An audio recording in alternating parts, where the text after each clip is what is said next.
your brain is lying to you. Not sometimes. Not occasionally. Every single second you are awake, the thing sitting inside your skull is quietly, efficiently, and completely rewriting reality before you ever get to see it. And the strangest part? You will finish watching this video and still not be able to catch it doing it. You think you see the world as it is. You don't. You think you hear conversations as they happen. You don't. You think your memories are recordings, stored somewhere safe, waiting to be played back accurately. They're not. What you experience as reality is a constructed story, edited, filtered, compressed, and in many cases, completely fabricated by a brain that decided long ago that the truth was simply too slow to be useful. Here's what actually happens when you open your eyes in the morning. Light enters your eye and hits around 126 million photoreceptor cells. Those cells convert the light into electrical signals. Those signals travel down the optic nerve and arrive at the back of your brain, in a region called the visual cortex. Simple enough. Except that journey, from eye to brain, takes time. Around 80 to 100 milliseconds. Nearly a tenth of a second. And in that gap, the world keeps moving. People keep talking. Cars keep driving. Reality does not pause for your nervous system to catch up. So your brain does something remarkable. It predicts. Before the signal even arrives, your visual cortex is already generating a model of what it expects to see. Based on what it saw a moment ago, what it knows about how the world usually works, and what it has learned across your entire lifetime. When the real signal arrives, your brain compares it to the prediction. If they match closely enough, it doesn't update. It just keeps running the prediction. What you see, right now, reading these words, is not the present. It is your brain's best guess about the present, rendered just slightly in the past.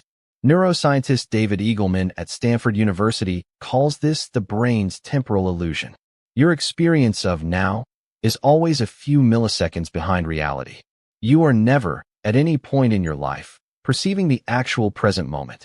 You are living inside a very convincing simulation that your brain generates and continuously updates in the background, without ever telling you it's doing so. And it goes much deeper than vision. Have you ever been absolutely certain you remembered something, only to find out you were completely wrong? Not just slightly off, totally wrong. The color of the car, the words someone said, whether a friend was even there. Your memory did not fail. Your memory did something far stranger. It invented. Elizabeth Loftus is one of the most important researchers in the history of psychology, and her work has spent decades proving something deeply uncomfortable. Human memory is not a recording device. It is a reconstruction.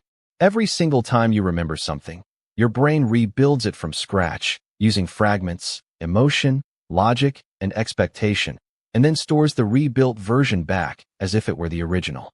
You remember the last time you remembered something, not the event itself. In one of her most famous experiments, Loftus showed participants footage of a car accident and then asked them how fast the cars were going when they smashed into each other versus when they contacted each other. The word alone, just one word, caused people to remember the crash as faster, more violent, and more dramatic than those who heard a softer word. A week later, participants who heard smashed were significantly more likely to report seeing broken glass in the footage. There was no broken glass. Their brains had filled it in, because the word told them to expect it. Your memories are not yours. They are collaborative fictions between what happened and what your brain decided should have happened. But why? Why would a brain this complex, 3 pounds of tissue running on roughly 20 watts of power, spend its resources lying to you? The answer is survival, and it goes back much further than you. For most of human history, the single most dangerous thing in the world was not a disease, or a rival tribe, or a storm. It was slowness. An animal that processed reality perfectly, in full detail, with no shortcuts, would be a dead animal. Your ancestors did not have time to carefully evaluate whether that rustle in the grass was a predator. They had milliseconds. And in those milliseconds, the brain that survived was not the most accurate brain. It was the fastest brain. The brain that jumped to conclusions. The brain that saw a pattern even when there was no pattern. The brain that assumed danger and ran before it had all the information. Cognitive psychologist Daniel Kahneman spent his career mapping this exact system. In his landmark research, later summarized in his book Thinking, Fast and Slow, he described the brain as operating on 2 tracks simultaneously. System 1 is automatic, fast, emotional, and almost always running. It is the part that fills in the face before you fully see it, finishes the sentence before it's spoken, and has already decided whether to trust someone before they've said a word. System 2 is slow, deliberate, and logical. It is the part you think of when you think of thinking. But here's the part that changes everything. System 2 is lazy. It barely runs. Your brain defaults to System 1 almost all of the time, and System 2 only activates when System 1 can't find a quick enough answer. This means that most of what you call reasoning, deciding, and judging is not reasoning at all. It is pattern matching dressed up in the language of logic after the decision has already been made. You've already decided how you feel about this video. You decided within the first few seconds. Everything since then has been your brain constructing reasons to support the feeling it already had. The line goes even further into the body. Your brain controls how much pain you feel, not your nerves.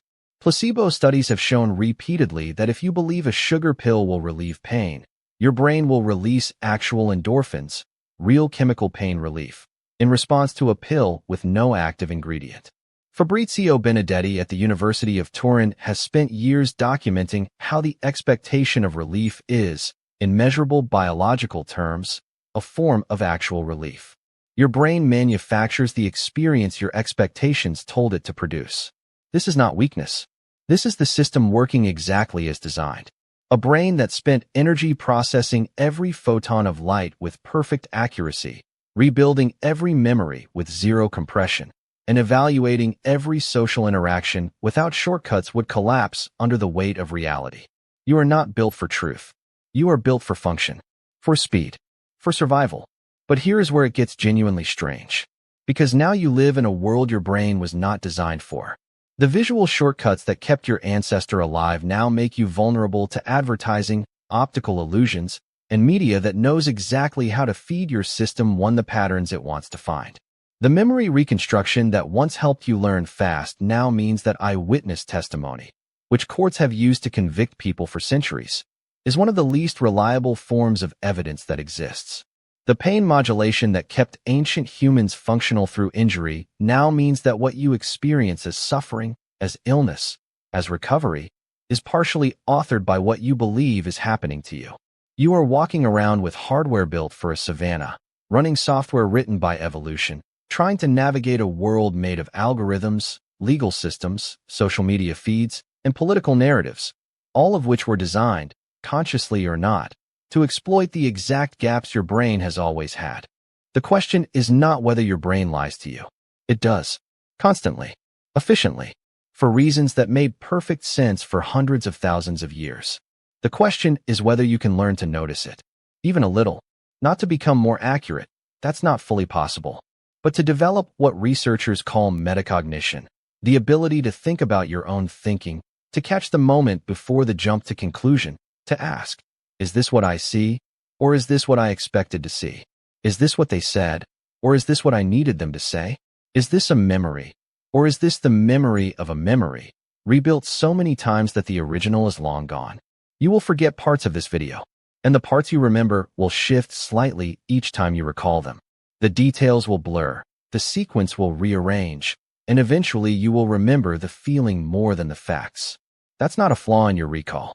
That is your brain, doing what it has always done, taking the raw, overwhelming, impossibly complex truth of the world and turning it into something you can actually use. Right now, your brain is lying to you. And that lie is the only reason you're still here to hear it.